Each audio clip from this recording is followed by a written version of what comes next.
ಕಳೆದ 1.5 ವರ್ಷದ ಹಿಂದೆ ಡಿಜೆ ಹಳ್ಳಿ ಕೆಜಿ ಹಳ್ಳಿ ಅಂದ್ರೆ ಬೆಂಗಳೂರಿನಲ್ಲಿ ನಡೆದಂತ ಒಂದು ಗಲಭೆ ಪ್ರಕರಣವನ್ನ ಗಮನಿಸಿದ್ರಿ. ಅದೇ ಮಾದರಿಯಲ್ಲಿ ಹುಬ್ಬಳ್ಳಿಯಲ್ಲೂ ಕೂಡ ಒಂದು ಘಟನೆ ನಡೆದಿದೆ. ಒಂದೇ ಒಂದು ವಿವಾದಿತ ಪೋಸ್ಟ್ ಎಲ್ಲವನ್ನೂ ಕೂಡ ಹೊತ್ತಿ ಉರಿಯುವಂತೆ ಮಾಡಿತ್ತು.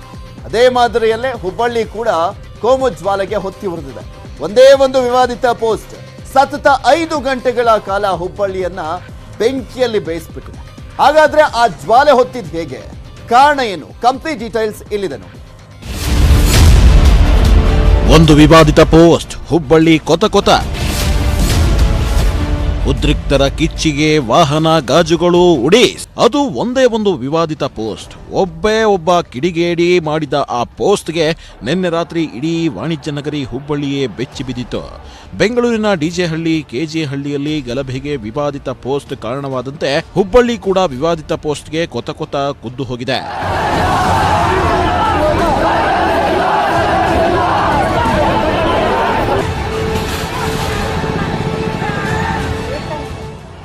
ಹುಬ್ಬಳ್ಳಿಗೆ ಹೊತ್ತಿ ಉರಿಯುವಂತ ಘಟನೆ ನಡೆದಿದ್ದು ಯಾಕೆ ಅಂತ ನೋಡೋಣ. ಘಟನೆ 1. ನಿನ್ನೆ ಮಧ್ಯಾಹ್ನ ಯುವಕನೊಬ್ಬ ವಿವಾದಿತ ಪೋಸ್ಟ್ ಒಂದನ್ನು ಸೋಷಿಯಲ್ ಮೀಡಿಯಾದಲ್ಲಿ ಹಾಕಿದ. ಈ ಪೋಸ್ಟ್ ಒಂದು ಸಮುದಾಯವನ್ನ ಕೆರಳಿಸುವಂತೆ ಮಾಡಿತ್ತು. ವಿವಾದಿತ ಪೋಸ್ಟ್ ವೈರಲ್ ಆಗ್ತಿದ್ದಂತೆ ಹುಬ್ಬಳ್ಳಿ ಪೊಲೀಸರು ಆ ಹುಡುಗನನ್ನ ಬಂಧಿಸಿದ್ರು.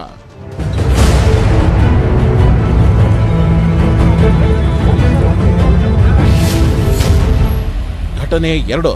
ಹುಡುಗನನ್ನ ಬಂಧಿಸಿರೋ ಹಾಗೂ ವಿವಾದಿತ ಪೋಸ್ಟ್ ಬಗ್ಗೆ ನಿನ್ನೆ ಸಂಜೆ 7:30 ಹೊತ್ತಿಗೆ ವ್ಯಾಪಕವಾಗಿ ಹರಡಿತು. ಹೀಗಾಗಿ ಒಂದು ಸಮುದಾಯ ಎಲ್ಲಾ ಮಸೀದಿಗಳ ಮುಂದೆ ಜಮಾವಣೆಯಾಗಿದ್ರು. ಸುಮಾರು 3-4 ಸಾವಿರ ಜನ ಚರ್ಚೆ ನಡೆಸಿ ಪೊಲೀಸ್ ಠಾಣೆಯತ್ತ ಹೊರಟ್ರು.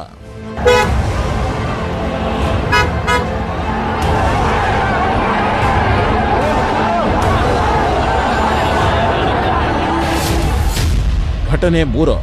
ಪೊಲೀಸ್ ಠಾಣೆ ಮುಂದೆ ಸಾವಿರಾರು ಜನ ಒಟ್ಟೊಟ್ಟಿಗೆ ಜಮಾಯಿಸಿದ್ರ. ಅಲ್ಲಿ ತೀವ್ರ ಪ್ರತಿಭಟನೆಯನ್ನು ನಡೆಸತೊಡಗಿದ್ರ. ವಿವಾದಿತ ಪೋಸ್ಟ್ ಮಾಡಿದ್ದ ಹುಡುಗನನ್ನ ಪೊಲೀಸರು ಬಂಧಿಸಿದ ಬಳಿಕವೂ ಉದ್ರಿಕ್ತರ ಗುಂಪು ಠಾಣೆ ಮುಂದೆ ಪ್ರತಿಭಟನೆ ಮಾಡೋದಕ್ಕೆ ಆರಂಭಿಸಿದ್ರು. ಈ ಘಟನೆಗಳ ಬೆನ್ನಲ್ಲೇ ಹಿಂಸಾಚಾರ ಕೂಡ ಶುರುವಾಯಿತು. ಅಲ್ಲಿಂದ ಇಡೀ ಏರಿಯಾಗಳಲ್ಲೇ ದಾಂಧಲೆ ಶುರುವಾಗಿ ಹೋಯಿತು.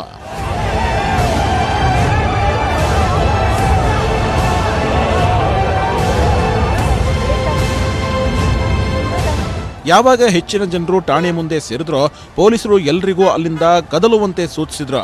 ಪ್ರತಿಭಟನೆ ಕೂಡ ಜೋರಾಯಿತು. ಅಲ್ಲದೆ ಪೊಲೀಸ್ ಠಾಣೆ ಅಲ್ಲಿದ್ದ ಪೊಲೀಸರ ವಾಹನಗಳನ್ನ ಉರುಳಿಸಿದ ಪುಂಡರ ಗುಂಪು ಕಲ್ಲು ತೂರಲು ಶುರುವಾಗಿದ್ರು. ಪೊಲೀಸರು ಲಾಠಿ ಚಾರ್ಜ್ ಮಾಡಿ ಜನರನ್ನ ಚದುರಿಸಲು ಪ್ರಯತ್ನಿಸಿದ್ರು. ಈ ವೇಳೆ ಪೊಲೀಸರ ಮೇಲೂ ಕಲ್ಲು ತೂರಲಾಯಿತು. ಇನ್ಸ್ಪೆಕ್ಟರ್ ಸೇರಿ ಹಲವರು ಗಾಯಗೊಂಡ್ರು.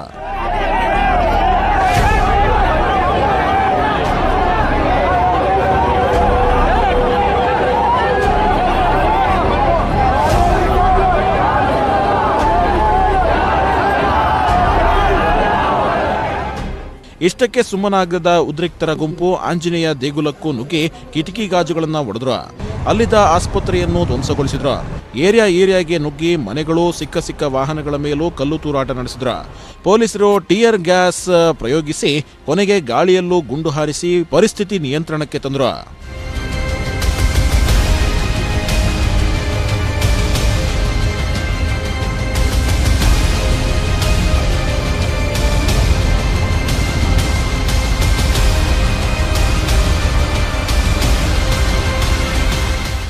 ಹಳೆ ಹುಬ್ಬಳ್ಳಿಯಲ್ಲಿ ಒಂದು ಸಮುದಾಯದ ಪುಂಡಾಟ ಹಿನ್ನೆಲೆ ನಿಷೇಧಾಜ್ಞೆ ಜಾರಿಗೊಳಿಸಲಾಗಿದೆ. ಎಲ್ಲೆಲ್ಲೂ ಪೊಲೀಸರ ಸರ್ಪಗಾವಲನ್ನ ನಿಯೋಜಿಸಿ ಮಧ್ಯರಾತ್ರಿ ವೇಳೆಗೆ ಪರಿಸ್ಥಿತಿ ನಿಯಂತ್ರಣಕ್ಕೆ ತರಲಾಯಿತು. ಈ ಭಯಾನಕ ಸನ್ನಿವೇಶವನ್ನ ನೋಡಿ ಹಳೆ ಹುಬ್ಬಳ್ಳಿ ನಿವಾಸಿಗಳು ಬೆಚ್ಚಿಬಿದ್ದಿದ್ರು. ರಾತ್ರಿ ಕಂಡ ಭಯಾನಕ ಸನ್ನಿವೇಶದ ಬಗ್ಗೆ ಪ್ರತ್ಯಕ್ಷದರ್ಶಿಗಳು ಹೇಳೋದು ಹೀಗೆ. 11 ಗಂಟೆ ಮೇಲೆ ಒಂದು ಸುಮಾರು 200-300 ಜನ ಏನು ಪ್ರಚೋದನೆ ಇಲ್ಲದೆ ಕಲ್ಲು ತೂರಕ್ಕೆ ಶುರು ಮಾಡಿದ್ರು. ಆ ಕಡೆ ಪೊಲೀಸ್ ಚೇಸ್ ಮಾಡ್ತಾ ಬಂದಾಗೆ ಅವರು ಈ ವೆಹಿಕಲ್ ಮೇಲಾಗಲಿ ಆಮೇಲೆ ನಮ್ಮ ಅಂಗಡಿಗಳ ಮೇಲಾಗಲಿ ಕಲ್ಲು ತೂರ್ತಾ ಬಂದರು. ಈ ರೀತಿ ಭಯ ವಾತಾವರಣ ಇತ್ತು.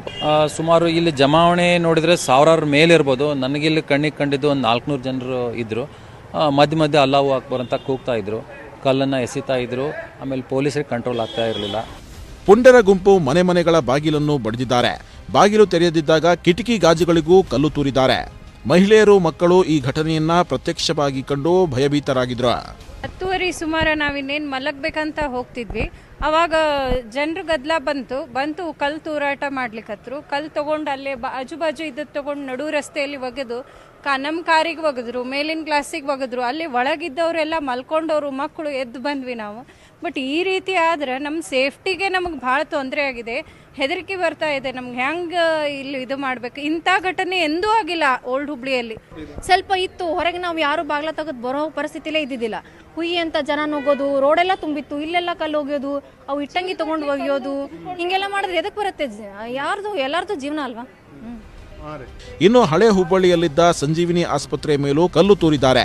ರೋಗಿಗಳು, ಆಸ್ಪತ್ರೆ ಸಿಬ್ಬಂದಿ ಭಯಭೀತರಾಗಿದ್ರು. ನಿನ್ನೆ ರಾತ್ರಿ ಸರ್ ಹಾಗೆ ಏನೋ ಹಿಂದೂ ಮುಸ್ಲಿಮ್ದೇನೋ ಜಗಳ ಅಂತ್ರಿ. ಆಮೇಲೆ ಅಲ್ಲೆಲ್ಲ ಪೊಲೀಸರದ ಭಾಳ ಜಗಳ ಮಾಡ್ಕೊಂತ ಇಲ್ಲಿ ಭಾಳ ಫೈರಿಂಗು ಆದವು. ಆಮೇಲೆ ನಮ್ಮ ಹಾಸ್ಪಿಟ್ಲಿಗೆ ಬಂದೆಲ್ಲ ಕಲ್ಲು ತೂರಾಟ ಎಲ್ಲ ಮಾಡ್ತಾಯಿದ್ರು. ಅಂದರೆ ಪೊಲೀಸರು ಎಷ್ಟು ಇದು ಮಾಡಿದ್ರು, ಸಿಕ್ಕಾಪಟ್ಟೆ ಎಂಗೇಜ್ ಹುಡುಗರು ಇದ್ದರು. ಬರೀ ಬಂದು ಈ ಕಡೆ ಜಗಳ ಭಾಳ ಬೀಡು ಮಾಡಿಕೊಂಡು ಕಲ್ಲು ತೂರಾಟ ಅದು ಮಾಡ್ತಾಯಿದ್ರು ಇಲ್ಲಿ. ಮತ್ತೆ ಬರೋರು ನಿನ್ನೆ ರಾತ್ರಿ ಎರಡು ಗಂಟೆ ಮಟ್ಟ ಬರೀ ಅದಾಗಿದ್ದು ನೋಡ್ರಿ ಸರ್. ಅದು ಫೈರಿಂಗ್ ಮಾಡಿದ್ರು ಹೋಗ್ತಾ ಇಲ್ಲ, ಬರೀ ಬೈತಾ ಇದ್ರು ಪೊಲೀಸರಿಗೆ ಬರ್ರಿ ಅಂತ. ಎಷ್ಟು ಕಂಟ್ರೋಲ್ ಮಾಡಿದ್ರು ಮಾಡ್ತಾ ಇದ್ದಿಲ್ಲ. ಆಮೇಲೆ ಮತ್ತೆ ಪೊಲೀಸ್ದು ಬಸ್ ಬಂತಲ್ಲ, ಅವಾಗೆಲ್ಲ ಹೋದ್ರು ಸರ್. ಇನ್ನು ಹುಬ್ಬಳ್ಳಿ ನಗರದಲ್ಲಿ ನಿಷೇಧಾಜ್ಞೆ ಜಾರಿ ಹಿನ್ನೆಲೆ ಪೊಲೀಸರು ಜನ ಗುಂಪಾಗಿ ನಿಲ್ಲದಂತೆ ಚದುರಿಸಿ ಕಳಿಸಿದ್ರು.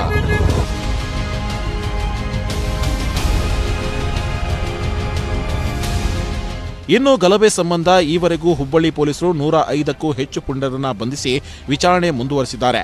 ಎಲ್ಲಾ ಆರೋಪಿಗಳನ್ನು ಬಂಧಿಸೋದಾಗಿ ಹುಬ್ಬಳ್ಳಿ ಧಾರವಾಡ ಕಮಿಷನರ್ ಲಾಬುರಾಮ್ ಮಾಹಿತಿ ನೀಡಿದ್ರು. ಯಾರು ಈ ಕಾನೂನು ಕೈಲಿ ತಗೊಂಡಿದ್ದಾರೆ ಅಂತ 40 ಜನ ಆಗಲೇ ನಾವು ಅರೆಸ್ಟ್ ಮಾಡಿದ್ದೇವೆ. ಮತ್ತು ಇನ್ವೆಸ್ಟಿಗೇಷನ್ ಮುಂದೆ ಕಂಟಿನ್ಯೂ ಮಾಡ್ತಾ ಇದ್ದೀವಿ. ಒಂದು, ನಾವು ಈ ಥರ ಕಾನೂನು ಯಾರು ಕೈದು ತಗೊಂಡಿದ್ದಾರೆ ಅವ್ರಿಗೆ ಯಾವುದೇ ಮುಲಾಜಿಯನ್ನು ಬೀಳೋದಿಲ್ಲ. ಖಂಡಿತ ಅವ್ರ ಮೇಲೆ ಏನು ಕಠಿಣ ಕ್ರಮ ಆಗಬೇಕಾದ್ರು ಖಂಡಿತ ತಗೊಳ್ತೇವೆ. ಸಿಟಿಯಲ್ಲಿ ಶಾಂತಿ ಇರಲಿ, ಅದಕ್ಕೋಸ್ಕರ ಕೂಡ ನಾವು ಸಫಿಷಿಯೆಂಟಾಗಿ ಏನು ಬಂದೋಬಸ್ತ್ ವ್ಯವಸ್ಥೆ ಮತ್ತು ಏನೇನು ಕ್ರಮ ತಗೊಳ್ಬೇಕಾದೆಲ್ಲ ಕ್ರಮ ತಗೊಂಡಿದ್ದೀವಿ. ಇನ್ನೊಂದು ಕಡೆ ಗೃಹ ಸಚಿವ ಅರಗ ಜ್ಞಾನೇಂದ್ರ ಸ್ಫೋಟಕ ಮಾಹಿತಿ ನೀಡಿದ್ದಾರೆ.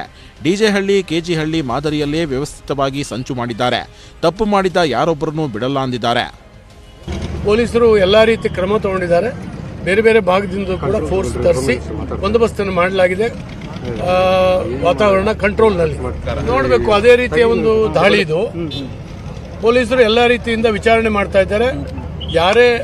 ಯಾವುದೇ ಧರ್ಮದವರು, ಯಾವುದೇ ಜಾತಿಯವರು ಕೂಡ ಕಾನೂನು ಕೈಗೆ ತಗೊಂಡ್ರೆ ಖಂಡಿತವಾಗೂ ಬಿಡೋದಿಲ್ಲ.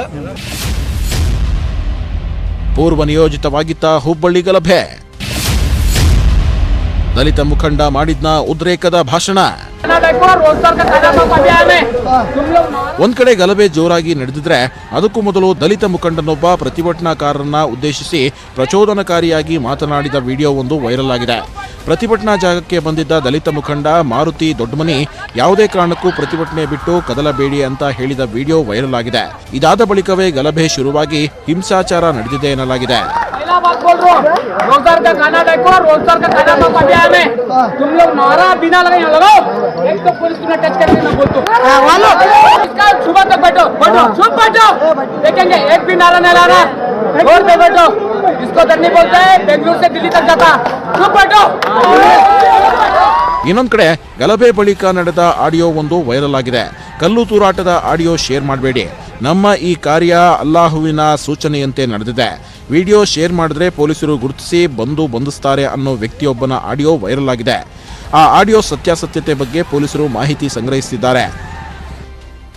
ये जो भी वीडियोस है इनको आगे शेयर मत कीजिएगा, क्योंकि इसी से जो है नहीं कल आने वाले दिन में प्रूफ वगैरह बनता, उसके अंदर जो भी मुसलमान शरीक करते हैं उनको जो है टारगेट करके फिर उनके घरों से उठाया जाता, फिर उनको जो है जेल वगैरह बहुत सारे मामला शेयर हो सकते हैं. लिहाजा ऐसी जो भी वीडियोस है उनको आगे शेयर मत कीजिए, ठीक है. आज जो भी हुआ अल्लाह के वास्ते उस चीज के बारे में इंशाअल्लाह ताला कल लीगली प्रोसीजर्स देखा जाएगा. ಸದ್ಯ ಪೊಲೀಸರು ಗಲಭೆಗೆ ಕಾರಣವಾದವರನ್ನ ಒಬ್ಬೊಬ್ಬರಾಗಿ ಪತ್ತೆ ಹಚ್ಚಿ ಬಂಧಿಸೋ ಕೆಲಸ ಮಾಡ್ತಿದ್ದಾರೆ. ಈವರೆಗೆ 8 ಪ್ರತ್ಯೇಕ ಎಫ್ಐಆರ್ ದಾಖಲಿಸಿಕೊಂಡಿದ್ದು 105ಕ್ಕೂ ಹೆಚ್ಚು ಮಂದಿಯ ಹೆಡೆಮುರಿ ಕಟ್ಟಿದ್ದಾರೆ. ಶಿವರಾಮ ಸುಂಡಿ ಮತ್ತು ಮಂಜುನಾಥ್ ಎಡಹಳ್ಳಿ, ನ್ಯೂಸ್ 18 ಕನ್ನಡ, ಹುಬ್ಬಳ್ಳಿ. ಹುಬ್ಬಳ್ಳಿಯಲ್ಲಿನ ಹಿಂಸಾಚಾರಕ್ಕೆ ಬಿಜೆಪಿ ನಾಯಕರು ಕಿಡಿಕಾರಿದ್ದಾರೆ. ಗಲಭೆ ನಡೆಸ್ತಾ ಇರುವಂತವರಿಗೆ ಸಿಎಂ ಖಡಕ್ ವಾರ್ನಿಂಗ್ ಅನ್ನ ಕೊಟ್ಟಿದ್ದಾರೆ. ಇನ್ನು ಒಂದ್ ಕಡೆ ಒಂದಿಬ್ಬರನ್ನಾದ್ರೂ ಹೊಡೆದಾಕಿ ಅಂತ ಯತ್ನಾಳ್ ಸಲಹೆಯನ್ನ ನೀಡಿದ್ದಾರೆ. ಹಾಗಿದ್ರೆ ವಾಣಿಜ್ಯ ನಗರಿಯ ಹಿಂಸಾಚಾರದ ಬಗ್ಗೆ ಏನಂದ್ರು ಕೇಳೋಣ.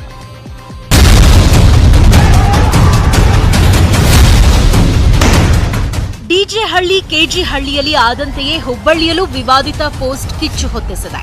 ಮಧ್ಯರಾತ್ರಿ ನಡೆದ ಹಿಂಸಾಚಾರ, ಹಿಂದೂ ದೇಗುಲಗಳ ಮೇಲೆ ದಾಳಿಗೆ ಬಿಜೆಪಿ ನಾಯಕರು ಕಿಡಿಕಾರಿದ್ದಾರೆ. ಪುಂಡರಿಗೆ ತಕ್ಕ ಶಿಕ್ಷೆ ಆಗಲೇಬೇಕು ಅಂತ ಮುಖಂಡರು ಸರ್ಕಾರಕ್ಕೆ ಒತ್ತಾಯಿಸಿದ್ದಾರೆ. ಇದರ ನಡುವೆ ಗೃಹ ಸಚಿವ ಆರ್ಗ ಜ್ಞಾನೇಂದ್ರ ಅವರೇ ಬಾಂಬ್ ಒಂದನ್ನು ಸಿಡಿಸಿದ್ದಾರೆ.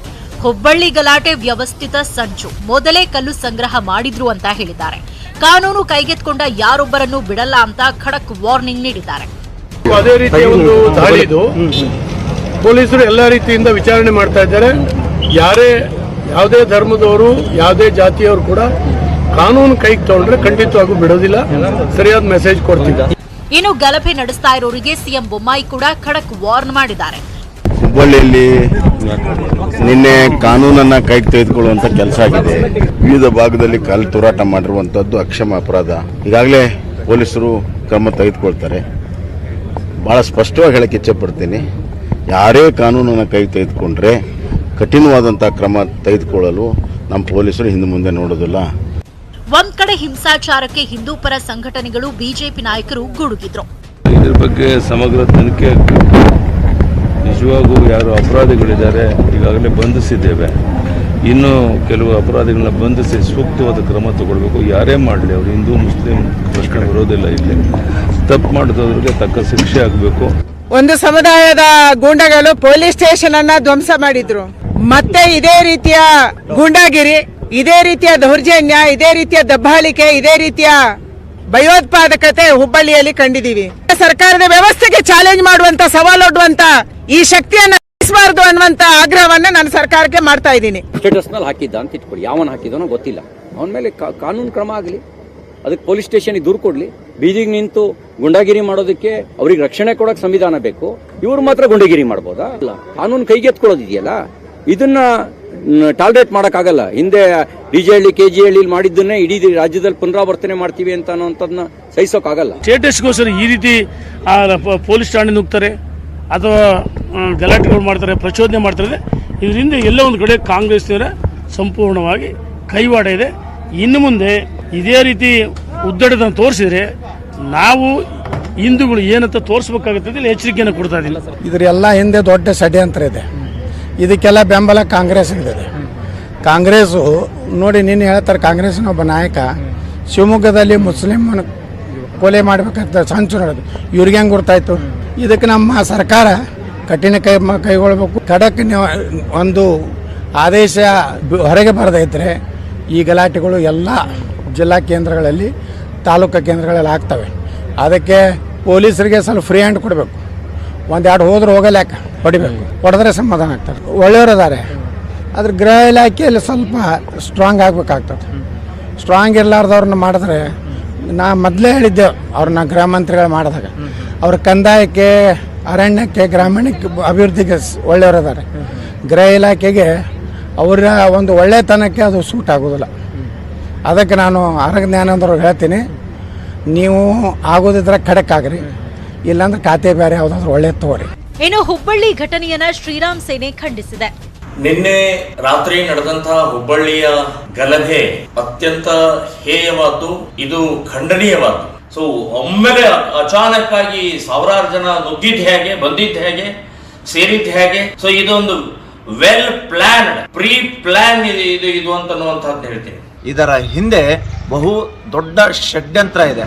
ಇವರ ಗುರಿ ಹಿಂದೂಗಳು ಮತ್ತು ಪೊಲೀಸ್ ಇಲಾಖೆ. ಪೊಲೀಸ್ ಇಲಾಖೆಯನ್ನು ಹಣಿಯುವುದಕ್ಕೋಸ್ಕರ, ಪೊಲೀಸ್ ಇಲಾಖೆಯನ್ನು ಬೆದರಿಸುವುದಕ್ಕೋಸ್ಕರ ನಿನ್ನೆ ಪೊಲೀಸರ ಮೇಲೆ ಮಾರಣಾಂತಿಕ ಹಲ್ಲೆ ಮಾಡಿದ್ದಾರೆ. ಈ ವ್ಯಕ್ತಿಗಳ ಮೇಲೆ ಪೊಲೀಸ್ ಇಲಾಖೆ, ರಾಜ್ಯ ಸರ್ಕಾರ ನಿರ್ದಾಕ್ಷಿಣ್ಯವಾಗಿರುವಂತಹ ಕ್ರಮವನ್ನು ತೆಗೆದುಕೊಳ್ಬೇಕು. ಸಮಾಜದಲ್ಲಿ ಅಶಾಂತಿ ಉಂಟು ಮಾಡ್ತಾ ಇರೋರ ವಿರುದ್ಧ ಕ್ರಮಕ್ಕೆ ಪ್ರತಿಪಕ್ಷಗಳು ಆಗ್ರಹಿಸುತ್ತಿವೆ. ಸರ್ಕಾರ ಯಾರೇ ಅಶಾಂತಿ ಉಂಟು ಮಾಡಿದ್ರು ಕೂಡ ಅವ್ರ ಮೇಲೆ ಕ್ರಮ ತಗೋಬೇಕು. ಯಾರೇ ಅಶಾಂತಿ ಸಮಾಜದಲ್ಲಿ ಸಾಮರಸ್ಯ ಹಾಳು ಮಾಡ್ತಕ್ಕಂಥವ್ರು ಯಾರೇ ಆದರೂ ಕೂಡ ಅವ್ರ ಮೇಲೆ ಕ್ರಮ ತಗೋಬೇಕು. ಸಮಾಜದಲ್ಲಿ ಸಾಮರಸ್ಯ ಕಾಪಾಡ್ತಕ್ಕಂಥದ್ದು ಬಹಳ ಮುಖ್ಯ. ಅದು ಸರ್ಕಾರದ ಜವಾಬ್ದಾರಿ, ಅದನ್ನು ಮಾಡಬೇಕು ಸರ್ಕಾರ. ಈ ಒಂದು ಪೋಸ್ಟ್ ಮಾಡಿದಂತ ಯಾರ ಚಿತಾವಣೆಯಿಂದ ಪೋಸ್ಟ್ ಮಾಡಿದ್ದಾರೆ, ಅದ್ರ ಜೊತೆಗೆ ಅಲ್ಲಿ ನಡೆದಂತ ಪೊಲೀಸ್ನ ಠಾಣೆಯ ಮೇಲೆ ದಾಳಿ ನಡೆಸ್ತಕ್ಕಂಥದ್ದು, ಆಸ್ಪತ್ರೆ ಮೇಲೆ ದಾಳಿ ನಡೆಸ್ತಕ್ಕಂಥದ್ದು ಮತ್ತು ದೇವಸ್ಥಾನದ ಮೇಲೆ ದಾಳಿ ನಡೆಸ್ತಕ್ಕಂಥದ್ರಲ್ಲಿ ಅದರಲ್ಲಿ ಹಿಂದೆ ಇರ್ತಕ್ಕಂಥವ್ರು ಯಾರು? ಇದೆಲ್ಲವನ್ನ ಜನತೆ ಮುಂದೆ ಇಡಬೇಕಾಗ್ತದೆ. ಸರ್ಕಾರದ ಜವಾಬ್ದಾರಿ ಇದೆ. ಹುಬ್ಬಳ್ಳಿ ಕೋಮು ಹಿಂಸಾಚಾರ ಕೂಡ ಇದೀಗ ರಾಜಕೀಯಕ್ಕೆ ವಸ್ತುವಾಗ್ತದೆ. ಸರ್ಕಾರ ಮತ್ತು ವಿಪಕ್ಷಗಳ ವಾದ ಪ್ರತಿವಾದ ಎಲ್ಲಿಗೆ ಬಂದು ಮುಟ್ಟುತ್ತೋ ಕಾದು ನೋಡಬೇಕು. Bureau report, news 18 Kannada. ಒಂದ್ ಕಡೆ ಪೊಲೀಸರು ಹಿಂಸಾಚಾರ ನಡೆಸಿದಂತ ಆರೋಪಿಗಳನ್ನ ಬಂಧಿಸಿದ್ರೆ ಅವರ ಪೋಷಕರು ಯಥಾ ಪ್ರಕಾರ ಹೈಡ್ರಾಮವನ್ನ ಶುರು ಮಾಡಿದ್ರು. ಠಾಣೆ ಮುಂದೆ ಬಂದಂತ ಆರೋಪಿಗಳ ಕುಟುಂಬಸ್ಥರು ಒಬ್ಬೊಬ್ಬರು ಒಂದೊಂದು ರೀತಿಯಾದಂತ ರಾಗ ಎಳಿತಾ ಇದ್ರು. ನಮ್ಮ ಮಕ್ಕಳು ಮನೆಯಿಂದಲೇ ಹೊರಬರಲ್ಲ ಅಂತ ಹೈಡ್ರಾಮವನ್ನ ಕ್ರಿಯೇಟ್ ಮಾಡಿದ್ರು ಪೊಲೀಸ್ ಸ್ಟೇಷನ್ ಮುಂದೆ. ಪೋಷಕರ ರೀಸನ್ನು ಏನೇನೆಲ್ಲ ಇತ್ತು ನೋಡ್ಕೊಂಬಂದು.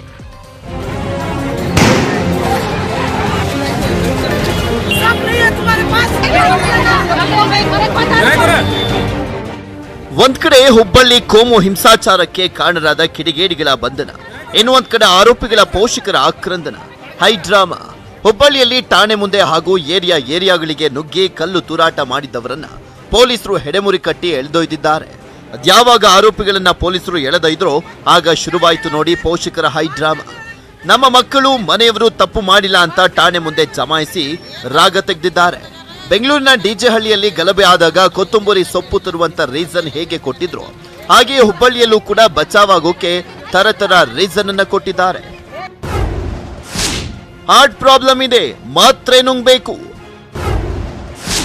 ಚಿಕನ್ ತರೋಕೆ ಹೋಗಿದ್ದ, ಕಟಿಂಗಿಗೆ ಹೋಗಿದ್ದ. ಹುಬ್ಬಳ್ಳಿಯಲ್ಲಿ ಗಲಭೆಯ ಸಿಸಿಟಿವಿ ದೃಶ್ಯಾವಳಿಗಳನ್ನ ಆಧರಿಸಿ ಪೊಲೀಸರು ಆರೋಪಿಗಳನ್ನ ಬಂಧಿಸಿದ್ದಾರೆ. ಇವರೆಗೂ 105ಕ್ಕೂ ಹೆಚ್ಚು ಆರೋಪಿಗಳ ಪೊಲೀಸರು ಬೆಳ್ಳಂಬೆಳಗ್ಗೆನೆ ಎತ್ತಾಕೊಂಡು ಹೋಗಿದ್ರು. ಆದ್ರೆ ಪೋಷಕರು ಮಾತ್ರ ಎಂದಿನಂತೆ ಠಾಣೆ ಮುಂದೆ ಜಮಾಯಿಸಿ ನಮ್ಮ ಮಕ್ಕಳು ಅಂತವರಲ್ಲ ಅಂತ ಹೇಳ್ತಿದ್ದಾರೆ. ಅವನಿಗೆ ಏನು ಗೊತ್ತಿಲ್ಲ, ಪೊಲೀಸ್ ಹಿಡ್ಕೊಂಡು ಹೋಗ್ಯಾರ. ಪೊಲೀಸ್ ಗಾಡಿ ಹೋಗಿ ನಾವು ಈಗ ಮಿಲ್ಲಿ ಕುಡಿ ಹೋಗಿದ್ದ ಪೊಲೀಸರಾಗಿ ಸಾಹೇಬಿಗೆ ಹೇಳಿ ಬೇಡ್ರಿ, ಅವ್ನಿಗೆ ಏನು ಗೊತ್ತಲ್ಲ, ಹಾರ್ಟ್ ಪ್ರಾಬ್ಲಮ್ ಐತಿ, ಏನಾರು ಮಾಡ್ಕೊಂಡ್ರಿ ಪೇಷಂಟ್ ಏನು ಮಾಡ್ಬೇಕ್ರಿ, 1 ತಾಸಿಗೆ 2 ತಾಸಿಗೆ ಗುಡ್ಗಿ ತಿನ್ಬೇಕವ, ಬೇಡ್ರಿ ಅಂತ ಕೈ ಕಾಲು ಮುಗಾಕತ್ತೀವಿ. ಒಟ್ಟ ಹೇಳಿ ಏನು ಹೇಳಂಗಿಲ್ಲ, ಬಿಡಂಗಿಲ್ಲ ನಾವು ಹೋಗ್ತೀರ ನಾವು ಹೊಡೀಲಿ ಅಂತ ಕಾಸಿ ನಿಂತಾರ ಪೊಲೀಸ. ಮನೆಯಾಗಿತ್ರಿ 45 ವರ್ಷ ಏನು ಮಾಡ್ತಾರೆ ಇವ್ರೆ? ಒಟ್ಟ ಹೊರಗೆ ಹೋಗುದಿಲ್ಲ ಇವ್ರು, ಏನು ಮಾಡ್ತಾರೆ? ಹೋಗಿರಿ ಅವ್ರೆ ಕೆಲಸ ಇದು ಹೊರಗೆ ಹೋಗಿದ್ರೆ ತಗೊಂಡು ಹೋಗ್ಬೇಕ್ರಿ. ಚಿಕನ್ ತರಕ್ಕೆ ಹೋಗಿದ್ದಾರೆ ಬೆಳಿಗ್ಗೆ. ಅವಂಗ ಹುಡುಗರು ಎಲ್ಲರೂ ಓಡಾಡಕತ್ತಿದ್ರಂತ ಇವನು ಅದ್ರಾಗ ಹಾಕೊಂಡು ಹೋಗಿಬಿಟ್ಟಾರ್ರಿ ಗಾಡ್ಯಾಗ. ನಾವು ಈಗ ಬರ್ತಾನ ಆಗ ಬರ್ತಾನಂತ ನಾವು ಮನ್ಯಾಗ ನೋಡಾತ್ತೇವಿ. ಟಿವ್ಯಾಗ ಬಂದಿಂದ ನಮಗೆ ಗೊತ್ತ್ರಿ. ಅವ ಯಾರ್ದು ತಂಟೆಗೆ ಹೋಗವಲ್ಲ ಏನಲ್ಲ, ಅವ್ನು ತೊಗೊಂಡು ಹೋಗ್ಯಾರ್ರಿ. ನಾವು ದುಡ್ಕೊಂಡು ತಿನ್ನೋರು, ನಮ್ಗೆ ಹಿಂಗೆ ತೊಗೊಂಡು ಹೋದ್ರೆ ನಾವು ಏನು ಮಾಡ್ಬೇಕು ಹೇಳ್ರಿ. ಮುಂಜಾನೆ 9 ಗಂಟೆಗೆ ಮನೇಲಿಂದ ಕಟಿಂಗ್ ಮಾಡಿಸ್ಕೊಂಡು ಬರ್ತೀನಿ ಅಂತ ಹೋದಾನ್ರಿ. ಕಟಿಂಗ್ ಅಂಗಡಿಲಿಂದ ಎಬಸ್ಕೊಂಡು ಹೋಗ್ಯಾರ ಅವ್ನಿಗೆ. ಗಲಾಟೆದಾಗ ಏನು ಹೋಗಿಲ್ರಿ. ಟೈಲ್ಸ್ ಕೆಲ್ಸಕ್ಕೆ ಹೋಗ್ತಾರ ಅವ್ರು. ಟೈಲ್ಸ್ ಕೆಲಸ ಮಾಡಿ ಮನ್ಯಾಗ ಕುಂತಿದ್ದ, ಮತ್ತೆ ಎಲ್ಲಿ ಗಲಾಟೆಗೆ ಹೋಗಿಲ್ರಿ. ಕೇಳಿದ್ರಲ್ಲ ಇವರ ಮಾತುಗಳನ್ನ. ತಮ್ಮ ಮಕ್ಕಳು ಮನೆಯವರು ಯಾವುದೇ ತಪ್ಪು ಮಾಡಿಲ್ವಂತೆ. ಹೇಗೆ ಮೊಂಡುವಾದ ಮಾಡ್ತಾ ಬಂಧಿತರ ಬಿಡುಗಡೆ ಮಾಡುವಂತೆ ಹಳೆ ಹುಬ್ಬಳ್ಳಿ ಠಾಣೆ ಮುಂದೆ ಹೈಡ್ರಾಮವನ್ನೇ ನಡೆಸಿದ್ರು. ಪೋಷಕರ ಗಲಾಟೆ ಹೆಚ್ಚಾಗ್ತಿದ್ದಂತೆ ಪೊಲೀಸರು ಬಂಧಿತ ಆರೋಪಿಗಳನ್ನ CAR ಮೈದಾನಕ್ಕೆ ಶಿಫ್ಟ್ ಮಾಡಿದ್ರು.